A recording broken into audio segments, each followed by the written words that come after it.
Any other questions? Shh. I wasn't asking you, I was asking her. Well, hi everybody. Hi. Who is this mysterious short-haired girl? It's Allie. And today we just watched It.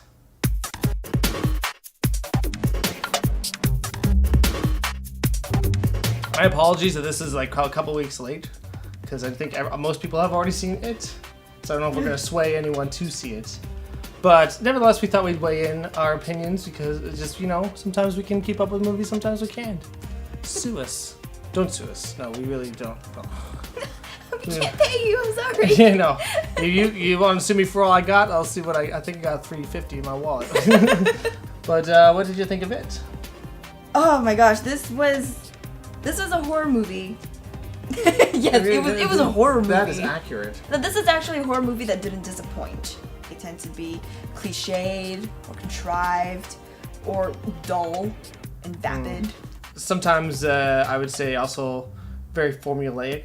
Yeah, it's very predictable. Yeah, very predictable, kind of like this person's gonna die. While I do have a little bit of complaints of the movies, for the most part, I actually really did enjoy it. While I was watching it, if I'm gonna reenact how it went, I pressed my ear against your shoulder and was doing this. Oh yeah. And then any jump scares get her to like, oh no. Because I can take it when it's visually, but not so much when it's audio. Bam! That's not funny. What really scared me was I guess the projections of fear, particularly the ones that move oddly, not so instant like floating by like a ghost. It was like yeah, that seems to be a thing where it's very, very jarring imagery of bodies that are, they're very normal and humanoid looking, but they don't move very human. Perhaps it's sort of like in that, again, sort of like almost like a body language uncanny valley. Yeah, I guess it kind of caters to that fear of mannequins. Yeah, probably. I have seen the original miniseries. I haven't. And you have not, yeah. The original miniseries was I felt kind of flawed. Like, I liked it, but it was like a made-for-TV budget. It had limitations. Now they have modern filmmaking techniques. Like, it seemed like making an It movie was an okay move. Like, oh, this is a remake I could get behind, because it feels like they weren't able to achieve everything they wanted to in the original. Was there a big difference between the miniseries and the remake? That's something I want to touch on, is that if you've seen the original miniseries, I'd still recommend seeing the remake because there are enough differences that there's going to be surprises. Things don't play out exactly how they play out in the miniseries. This version was willing to go darker as far as like the kids and their personal lives. I'd say this version of It is a little bit more gratuitous at times. Like, I feel like the gore, every now and then it was just like, it's a little too much. But at the same time, a lot of the time it was pretty restrained. Like, I'd say most times it worked. Is there anything else you liked? The music really does the movie justice. Flipping through the pages until you get like the big, it's not a twist, but it's like the big reveal. It's not scary if like you were just doing it yourself, but like with the music, like, it works. Whoever composed that, I love you. You're fantastic. How do you feel about the young actors? They did really, really well. I was a little bit hesitant at the beginning of the movie. Like, I wasn't quite sure about it, but I kind of settled into the acting style. This movie has a bit of an 80s throwback feel because it takes place in the 80s. It kind of emulates the visual style of the 80s as well as like sort of the acting style of the 80s. So once you can settle into that, their performances work really well. I think Stranger Things gave me a higher set of expectations than I would have normally. Yeah, for kid actors, they're fantastic. Oh yeah, and they share an actor too. Yeah. Finn Wolfhard. Oh, I like the name Finn. But no, that's showing that he's got a pretty promising career ahead of him. He's got a very popular Netflix series, one of the most popular Netflix series behind his belt, as well as a huge hit for this year in the theaters. So, yeah, good job, Finn. Actually, I think he might even be a local actor. What? Oh yeah, Vancouver, Canada. What? I like you even more now. One of the things that I was surprised that they did very well on was, and that I didn't expect them to do well on, was that the portrayal of Pennywise itself. I haven't seen the original series, but I know how Tim Curry portrays Pennywise, because it was a younger actor playing Pennywise. Like, oh, they're going with this direction. Isn't that gonna make him seem not threatening or maybe juvenile? No, they nailed it. Pennywise is plenty scary. So one thing I really liked about this film was, I think there's just something about it that I really got. Like theme-wise, if you don't mind, I'm gonna put on my film school student glasses and talk to y'all about the bigger ideas of it relatively. Did you have this prepared? Spoiler free.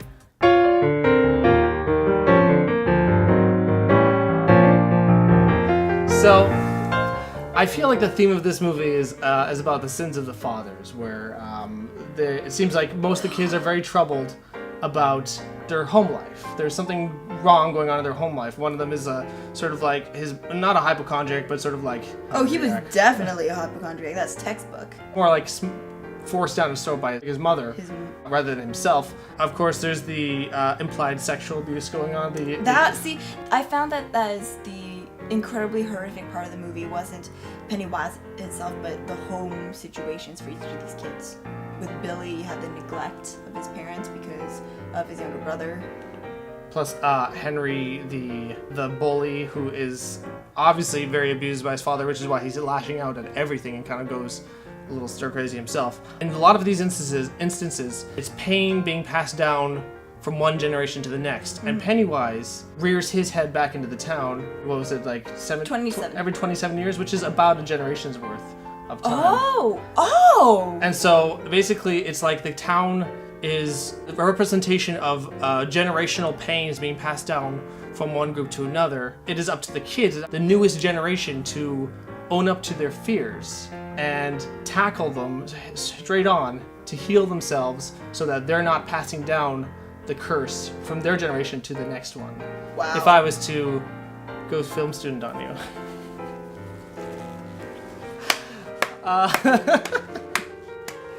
Nerd! How dare you? I was very proud of that.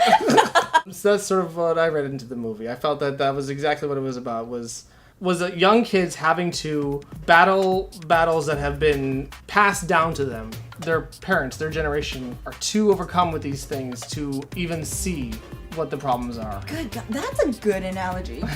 I suggest people to maybe watch it again, because I think that there is a whole subtext to the film that's actually really, really rich and has a lot to say about society and growing up and having to try and better yourself despite your circumstances. That's pretty good. I have a few questions though. How does it work? I know that he feeds off the fear of children? Not people per se, because obviously he wasn't going after the adults. And what makes the fear of children much more prevalent than the fears of the adults? If I had to throw a guess, I think that, well, this is something that was discussed actually by, that I heard from M. Night Shyamalan, in that he says that there's sort of an age in childhood where you reach it and it's the moment where you stop believing. In adulthood, if crazy things are happening, you don't necessarily believe it's something supernatural. You don't believe... You think there's something to explain it. When you get to a certain age, you just become a skeptic. Mm-hmm. That's just how it is.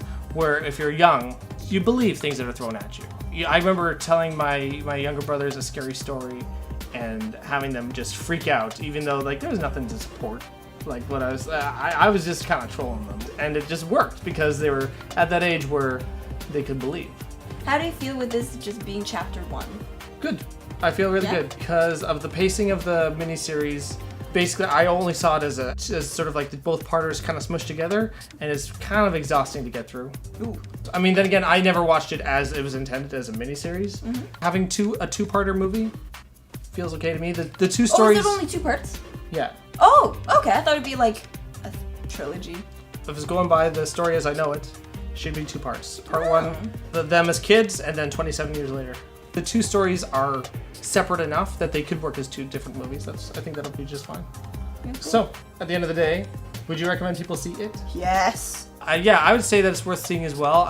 If you're kind of like me, where like horror is not my genre per se, I still liked it. I thought it was worth seeing. So I think that it's a really well executed horror film. Check it out. So thanks for watching. Please like. Please subscribe. Give us a thumbs up if you see us in person. Go like, hey, I watch moving pictures. We're like, woo! Gotcha. Thank you. Let's do a little dance. Yeah, oh no, if you're involved in a dance, please dance. And catch you next time.